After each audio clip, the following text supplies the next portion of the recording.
عمرك شفت شيء ارخص من الزبالة؟ الزبالة يلي كل عائلة بالبيت بتتخلص منها لان بطل إلى طعمة، بدك تدفع مصاري لتتخلص منها. انا اليوم جبت لكم شيء ارخص من الزبالة. حاول يعمل قناة انتقاد بس عشان يعطي شوي قيمة من نفسه، بس للاسف حتى هي فشل فيها. اسم قناته ابو منسي، اسم قناته ابو منسي، العالم ناسيته، ما حدا معبره، ما حدا قاري، يعني هي قناته اسم على مسمى. حكي عني بفيديو، طبعا شاف انه فيديوهاته ما بتجيبش مشاهدات، 5000 مشاهدة مش عم تطلع له دولارين حتى ياكل، فاضطر يحكي عني اكبر مروج اباحية. شو طلعت انا تفاجأت من نفسي بصراحة، طلعت انا اكبر مروج اباحية. غير فت لاحضر الفيديو خيي، شو لاقط عني هذا؟ انا يمكن يكون لاقط عني شيء انا ما بعرفه. شايفين الهدية اللي شايفينه قدامكم؟ لا مش هذا، قصدي هذا الثاني اللي لابس ابيض. لك ولا خصه بالانتقاد، هو محتوى انتقاد، ولا خصه بالانتقاد. لك اذا بده ينتقد من هلا بقول لكم اياها. يعني هو عم ينتقد فيديو عندي موجود على الانستا، بفوت على التعليقات، بيقرأ التعليقات السلبية وبيجي بيعمل عنهم فيديو انتقاد. يعني هو ما عنده شيء يحكي، ما بيعرف ينتقد، هو عبارة عن كوبي بيست تعليقات سلبية من الفيديوهات. تعرف انت باي فيديو في عندك تعليقات ايجابية وتعليقات سلبية، فهو بيختار التعليقات السلبية وبيعمل عنهم فيديو عنده. علاء يتشبه في النساء، مع انه اللي بيعرفني وبيعرف اصلي ما بيجهلني. هذا الفيديو اللي كان عم يحكي فيه عني، تقول عم يحكي بس تعليقات سلبية. طبعا في سر بالدق، الزلمة يا اما عم بيحاول يجيب مشاهدات مثل ما حكينا، يا اما انه هو حاقد وحاسد علي، لان انا محتوى بالانتقاد ما صار لي زمان مبلش فيه، ومشاهداتي فوق فوق فوق والعالم حبتنا هو سره زمان مبلش بمحتوى الانتقاد، عم بيحاول وما حدا شايله. هو منسي، هو منسي منسي. بتفوت على قناته هي قدام عيونكم، مشاهداته 900 مشاهدة، 200 مشاهدة، 7000 مشاهدة. طبعا جايبهم بالزور، حاكي عن النسوان مثل ما شايفين، حاطط 4 بنات بالصورة، عامل برايتنس لوجوه البنات بس كرمال يبينوا بشكل قوي عشان العالم تفوت. عارف هو الخلطة، هو مثل مو فلوجز، نسوان مشاهدات، هو هيك فهمان. طبعا رجع من بعد عمل فيديوهات ما جابولوش مشاهدات مثل ما شايفين. يعني كان حكى عن النسوان 8000 مشاهدة، حكى عن فيديو من بعد 440، قال لك يا الله خليني امشي ورا الترند. عم دغري حكى عن هذا اللي اسمه مخرب ترندات، لانه كان طالع ترند، مشكلته كانت معي ومع مازن ومع شخص ثالث اسمه عبد الله، فهو قرر يحشر حاله مع انه ما حدا قاريه، هو منسي، ما حدا شايله من ارضه، بس الزلمه بده مشاهدات، جوعان. قرر يعمل فيديو عن مخرب ترندات وجاب 8000 مشاهده. رجع من بعدها سوى فيديو عن بنت، دغري كتب لك زائد 18 عشان يفوت العالم على الفيديو، كل شيء زائد 18 بيجيب مشاهدات، خلوني احطه دغري هيك، هو فاهمين الدنيا. بس للاسف ما جاب له مشاهدات، دغري قرر يعمل فيديو عني، ما شاء الله 2300 مشاهده ب 19 ساعه فقط، مش يومين و3 ايام. يعني هذا بعتقد اكبر فيديو راح يكون بقناته. اسوأ صانع محتوى بالكوكب، اسوأ مني، اسوأ من الكوكب كله، اسوأ من نارين بيوتي، غبي كثير لدرجه انه تفوق على طبعا هذا الكلام كله يلي حكيه بالاول هاي عباره بس عن حماس، عم بحمسك بالانترو، يعني ما في شيء صح منه. اسوأ مقاطع، اسوأ ما بيعرف شو، اسوأ ما بدي، اسوأ من نارين. فانت بتقول بينك وبين حالك من هو هاد يا زلمه، من هو هاد الاسوأ البسوأ هذا؟ كلكم تعرفوا عندي بحر من القصص الايجابيه، هو ما بيذكر شيء ايجابي، فقط سلبي سلبي سلبي سلبي سلبي. وخطأ بيكون السلبي، يا ريت معه صح السلبي، بيكون خطأ جايب لي اياه من تعليق وجاي يحطه عندهم بالفيديو. كل التعليقات السلبيه بس مجمعها بالفيديو، هذا هو الفيديو تبعه. صاحبي بالغباء، لانه صاحبي جري 2 شمال وراسه مربع واصلع واذانه كبار واسنانه مكسرات، هو اسوأ منه. لحذركم هذا بعد شوي بده يعمل علينا شيخ. هلا هو عم يتنمر على صاحبه، ارعى بلا اسنان واصلع هلا بده يقلب شيخ علينا، والله بده يعمل فيها انه انا الشيخ. انتبهوا اللي عم يعمله كتير خطير، هو عم يحاول يكرهكم فيه باسم الدين. تعرفوا انتم بالمجتمع العربي الدين يعتبر خط احمر، فهو بيقول لك هادي بيعمل هيك وهاد ضد الدين وهاد يروج للاباحيه، العالم كلها بتقلب ضده للواحد. بس انتم فهمانين من عم تتابعوا، متاكد انه لعبته هاد مش حتمشي عليكم. هاد حاقد، انتبهوا هاد حاقد علي، من منظره ما بتستبشر بالخير. مش عارف كيف زبطت معك. انا كنت افكر صاحبي انه اسوأ واحد بالكوكب، بس انت كيف وصلت لهالمرحله هاي؟ وانا كنت افكر محتواي اسوأ محتوى في الكوكب. كيف انت صرت اسوأ مني؟ كيف انت تربعت على القمه هيك بالسرعه؟ حلو معترف انه محتواك اسوأ محتوى بالعالم، معترف انه انت ما اسمك منتقد، انت اسمك سراق التعليقات السلبيه من الانستا واليوتيوب. هالقد انت هالقد حجمك ما بتعرف تحكي كلمتين على بعض. صدق اترك المحتوى، اتركوا لهذا المحتوى. كثير يا اخوان سيء محتوى عباره عن اباحيه، محتوى عباره عن ترويج، كل شيء بخص الترويج هو موجود عنده. طيب لنشوف الترويج، لنشوف الترويج، لنشوف اللينك. خلص بدنا نتفهم امره، الزلمه ما بيعرف ينتقد، فطبشني اياها هيك خبط لزق. هاد يروج الاباحيه، يعني قلت بينه وبين حالي بلكي حاطط لي شي لينك بخص الفيديوهات الاباحيه بالوصف، عم روج للعالم، فوتوا عليه. فتح الديسكربشن ما لقيت اللينك، فعم تقول عني مروج. المروج يلي بيعطي الاكسس للاشخاص، بيقول لك يلا فوت هذا الطريق، فوت على الفيديوهات. بس انا لا معطيك الطريق ولا معطيك شيء. يمكن في بعض الفيديوهات الحساسيه اللي انا بنتقدها هو اعتبرها بس اباحيه. طبعا مين بينتقد الناس اللي ما بنعرفهم، احنا ما بنعرفهم اصلا. حد ليش جبت لنا اياهم؟ مين داري عنهم اصلا؟ ليش تجيبهم؟ هذا انه انت مش داري عنهم، ساكن تحت صخره، منسي تحت صخره، ما بيعني انه العالم ما بتعرفهم. خلاص خليك تحت هالصخره، خليك تحتها، خليك مرتاح مستأنس. راح فرجيكم كل شيء، يلا فرجينا كل شيء. فضحني يا ابضاي، فضحني عليهم بنجاحي باسمي بمصاري بمين انا، لا يعطيني خواتها معها. شو بحب هالصلعه. تعال بدي افرجيك شيء بيعجبك. شوف الباينانس بس عنا هذا حساب. هاي الارقام تذكروا لي اياها، راح اثبت لك انه ما معه مصاري كمان. يا اخي انا ما معي مصاري، خلاص ارتحت، انا ما معي مصاري. في اشخاص مهتمية تعرف اذا عن جد معي مصاري ولا لا. انا بعرف افرجيكم المصاري المضبوطة من سيارة مرتبة بكره حنشتريها. سيارة هاد بده 60 سنة ليصمد حقها. اما انت تصدقني بحياة ربك قول عني فقير، فق الحسد عننا. ما انت حاسد علي، خلاص انا فقير يا اخي، انت حسود، خلاص انا فقير. ما انت ما عم تزيد لي لا دولار ولا عم تنقصني دولار، بتقول عني غني والله بتقول عني فقير. ما اخر همي والله اخر همي، خلاص انا فقير انا شحاد. يلا فك الحسد والغيرة عنا. فكيت هالعين يحرق، شوفوا عينه شو ضيقة كمان بنفس الوقت. تعد اذا فيك تعد ما فيك تعد. شوف نحن لايف، احسن تفكرها سكرين شوت، الارقام كلها لايف. انت شفت بعيونك معي مصاري، بدي اخواتك وامك. بهذا الفيديو كان عم يحكي جلال انه انا بالمصاري بشتري النسوان. انا كنت عم اقول لا مش صحيح هذا الحكي، انا معي مصاري جيب لي امك واختك. قلتها بشكل كوميدي وبشكل بيضحك. هلا قبل ما اكمل الفيديو، ليش جبت سيرة امها واختها؟ الام هذا عرض والاخت هذا عرض. حافظهم انا حافظ التعليقات. ما هدول تعليقات سلبية بالفيديو، هو عم يعمل كوبي بيست للتعليقات السلبية، فانا عارف هو شو راح يحكي. انا عم احكي بالطريقة. مالك شو مالك جد شو مالك؟ ليش يعني هيك؟ ليش هيك حكيت؟ شوف شو بدي احكي لك. ليش هيك حكيت؟ من كثر ماني متضايق من حكيه. لا حبيبي، نسوان العالم مش للبيع، ما بتنشرى وبتنباع. لا كلامه ابدا مش منطقي. جلال بالحرف الواحد كان عم يقول انا بشتري النسوان بالمصاري. اصلا اذا شاب بتزوج بنت بس عبر المصاري، مش عبر تفاهم، مش عبر حب وحنان، فنهايتها رح تكون طلاق. لان مصرياته لهذا الغني مش رح يكبها لمرته. ما في غني معه مصاري رح يكب المصاري هيك لمرته، بالعكس يمكن يستعبدها، يمكن يعملها عبيد. انا الغني بدك تسمعي كلامي، انا اللي جبتك على بيتي، انا اللي جبتك على الفيلا، بدك تسمعي كلامي. غير هيك مطلقه. هي علاقه كلها سم. هذا اللي شايفه حافظ ومش فاهم. الزبون راح بده يطلب هيك طلب، شو بيقول؟ يعني ليكوا بهذا الفيديو عم ينتقدني ومغبش الصورة بس عشان يحسسكم انه انا عم انتقد شيء عليه ملاحظات فيه اباحية. طبعا انا عرفته لهذا الفيديو. هذا الفيديو بيحكي عن اصبع كنت عم انتقد فيه بشكل ساخر، مناكير مع بكيني. فطبعا شو مبيني هون؟ هو مغبشها، مبيني كانه في بنت امامكم، مثل كانه في بنت لابسه بكيني. بس اذا بفرجيكم الفيديو بالاصلي هذا هو، وهو مغبشها عشان تفهموا غلط وتاخذوا فكرة سيئة عني. شوف الوسخني قديش شكلها. ما حدا يقول لي خلقة الله، هي مش خلقة الله. عفوا خلقة مين؟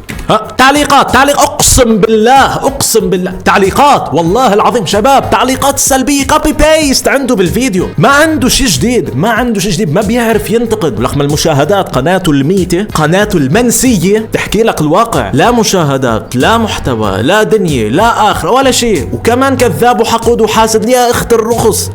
خلقة مين؟ مين ممكن انه يخلق يعني غير ربنا سبحانه وتعالى؟ انا كنت قاصد بهذا الفيديو صراصير صارت على هيئة بشر، هيك بصير شكلها. ما حدا يقول لي خلقة الله، هي مش خلقة. انا كنت عم احكي انه هي مش خلقة الله. اكيد البني ادم هذا اللي شايفينه قدامكم خلقة الله. يعني خلقة مين راح يكون اذا ما كان خلقة الله؟ بس قصدي هذا المنظر يلي هو عامله، هذا المنظر، هذا التشويه يلي عامله بوجهه خلقة الله. واحد حط بوتوكس بوجهه ونزع وجهه، هي صارت خلقة الله ولا مش خلقة الله؟ اللي خلقة الله عشان يصير كفر. يلا اللي انه هي خلقة الله. بيقول لك الله خلق الانسان باحسن تقويم. هذا احسن تقويم؟ هذا هو احسن تقويم؟ يا شيخنا يا منسي يا حاقد يا حاسد، انا عم احكي عن الاعاقة يلي عاملها بوجهه، عم بشوه بصورته. هذا المنظر يلي عامله بوجهه مش خلقة الله. الله خالقه احلى من هيك، بس هو عم يعمل بحاله هيك. هذا كان المقصد بالفيديو. فهو شو هي مش خلقة الله، حاب يطلعني انه انا الكافر. يعني فاهمين علي كيف؟ عم يلعب على الوتر الحساس. ابن حرام، ما فينا نقول غير هيك شيء. هذا علاء يكفر، لا تتابعوه على اساس هو آية منزلة على الارض. شوف حالك يا زلمه، شوف منظرك كيف انت. بعتقد افضل اذا بتطلع على اخطائك وقرفك وتتركنا بحالنا، لان الانتقاد مش لإلك. اني لابس سلسال، في كثير تعليقات عم تكتب لي نفس الحكي. انت لابس سلسال تتشبه في النساء. حلو كلمه. طيب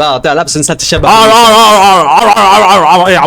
عويل شوي يلا بابي، تعال حطك على ركابة، عويل شوي على ركابة دادي علاء. لابس سلسال وعم اتشبه بالنساء. بعدني لابسه لانه النساء هن يلبسن سناسير واساور، فهذا من التشبه بالنساء. الرجل يلبس خاتم بس يلبس. المجتمعات بتفرق يا شباب. انت يمكن تكون فهمانها انه هاي تشبه بالنساء وهالاخبار، وانا بحترم هذا الشيء. المجتمع يا اخي مجتمع. هلا بدك تتقبله للمجتمع او ما تتقبله، انت عم تعمل بلوك لمجتمع باكمله. يعني فاهمين علي كيف؟ فنحن منذ الصغر بنخلق على انه الفضة تشبه بالرجال، الذهب تشبه بالنساء. هذا اللي خلقنا عليه. هلا يمكن يكون خطأ بالنسبة للدين، انا معك، انا مش عم اقول لك لا، هي مش عم البسه على فكرة، انا مخفف منه يعني. بس هو عم يطلعني بصورة انه علاء انت كافر ملحد حلال قتلك، وانا النبي، انا آية منزلة من السماء. طلع على حالك يا زلمة، يا حسود يا حقود يا فاشل. كبيا مش فاهمك ليش ما اخذهم قدوة؟ مين قال لك انه في حدا ما اخذهم قدوة هذول؟ هو طبعا هون عم يحكي عن كريستيانو وميسي، انه انا انا ماخذهم قدوه. لا انا مش ماخذهم القدوه اللي ما بيعرف شو الذي اعبدهم وكل شيء هني بيسووه انا لازم اسويه، لا ابدا. بس انت عم تطلعني بهي الصوره كرمال تقلب الجمهور ضدي. لا حبيبي انا لازم اتشبه بهذا الجمال اللي قدامي هون، هذا الشخص، هالفخامه كلها يلي فيك لازم اتشبه فيها، ما لازم اتركها تروح سدى.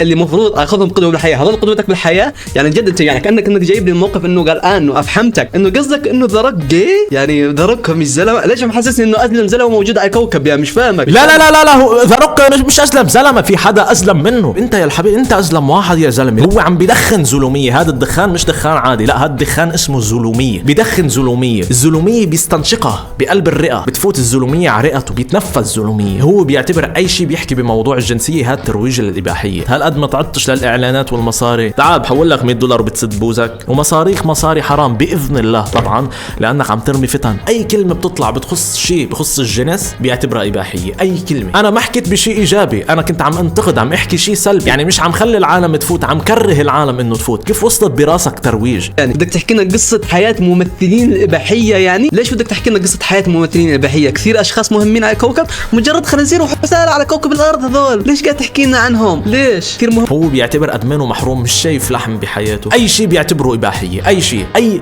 كلمه عوره تظهر صارت اباحيه. طب يا حبيبي يا عمري، انا كنت عم وعي بالفيديوهات، انا كنت عم احكي بشكل سلبي. الشيخ بيطلع على المنبر ممكن يحكي ويوعي عن شيء بخص العوره، او يحكي او يوعي عن شيء بخص الثدي، او يوعي او يحكي عن شيء بخص النكاح. النكاح كلمه مذكوره بالقران، هل بتعني انه القران عم بيروج للاباحيه؟ استغفر الله. اي كلمه بتطلع بيعتبرها اباحيه، وهذا الدليل. تخيلوا انا بعد العمليه عاد يحكمني حشك انه وجع تحت المتانه يعني.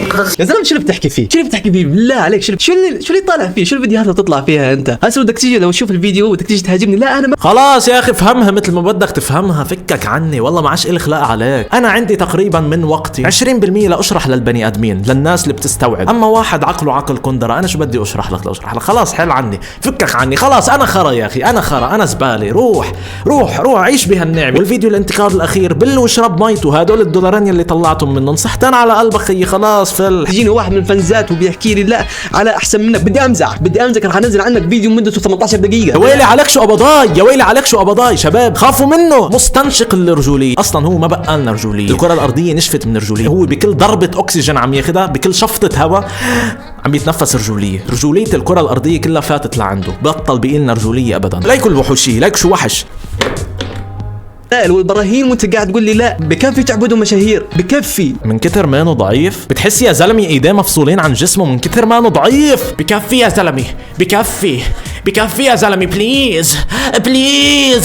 تعرف الحقيقه صعبه، بس عاد تقبلوا فكره انه واحد بعمر صغير عمل مصاري بدون ما ينصب على العالم. انا مش قادر اتقبل فكره انك رديت على واحد عمره 12 سنه. اول شغله كانت ظاهره عم تطلع انه كلها اولاد بعمر ال9 سنين وال7 سنين وال10 سنين عم يعملوا محتوى جلال ابو مويس. فاصغر راس على هالارض، الراس يلي مركب عقل نملي براسه، وعرف انه هذا الشيء اللي عم بيصير غلط. فانا حبيت اطلع انتقد انه هذا الشيء اللي عم بيصير غلط، ما عادش تدعموا هاي الفكره. طفل عمره 7 سنين او 9 سنين عم يعمل محتوى جلال ابو مويس، فرق ما انه يروح يتعلم بالمدرسه ويروح يتثقف مزبوط. مش قادر اتقبلها اصلا. انت مسوي فيديو كامل مدته دقيقه مشان ترد على طفل عمره 12 سنه. طبعا هو ادمان وكذاب. انا مسوي فيديو كامل دقيقه عم احكي اول 15 ثانيه او 20 ثانيه عن الطفل، وباقي الفيديو كنت عم احكي عن اشخاص واعيه بالغه وكبيره. مستحيل يكون معك مصاري ومعايش على قناه اليوتيوب.